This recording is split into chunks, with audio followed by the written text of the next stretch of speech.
MBC சொந்தங்கள் அனைவருக்கும் சந்தோஷமான வணக்கங்கள். இன்றைக்கு 12ஆம் தேதி எல்லாருக்குமே தெரியும் எம்பிசி மீடியா நெட்வொர்க் இன்றைக்கு அதனுடைய 4வது வருடத்தை வெற்றிகரமாக பூர்த்தி செய்து 5வது வருடத்தில் காலடி எடுத்து வைக்கப் போகின்றது.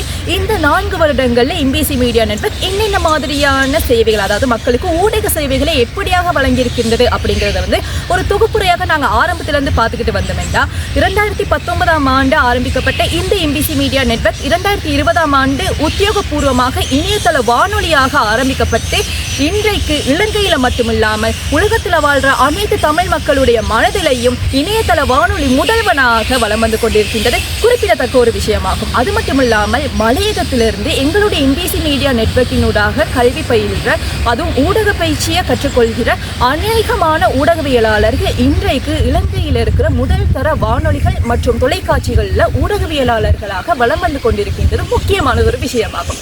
அது மட்டும் இல்லாமல் வாட்ஸ்அப் குழுக்களின் ஊடாக துல்லியமான மற்றும் நம்பகத்தன்மையான செய்திகள் இன்றைக்கு 150க்கு மேற்பட்ட வாட்ஸ்அப் குழுக்கள் மூலமாக பகிரப்பட்டு கொண்டிருக்கின்றதும் குறிப்பிடத்தக்க ஒரு விஷயம். இன்னும் பல சேவைகள் எங்களுடைய எம்பிசி மீடியா நெட்வொர்க்கின் மூலமாக மலையகத்தில் மட்டுமின்றி இலங்கையில் வாழ்ற அநேகமான மக்களுக்கு தொடர்ந்தும் சேவைகள் வழங்கப்பட்டு கொண்டிருக்கும். இன்றும் கொஞ்ச நாட்களில் சிறியதொரு காலப்பகுதியில் நாங்கள் தொலைக்காட்சி அலைவரிசையினூடாக உங்களை சந்திக்க போகிறோம். இன்னும் குறுகிய காலத்தில் எங்களையும் தொலைக்காட்சியினூடாக எங்களுடைய செய்திகளையும் நீங்கள் தெரிந்து கொள்ளலாம். நன்றி.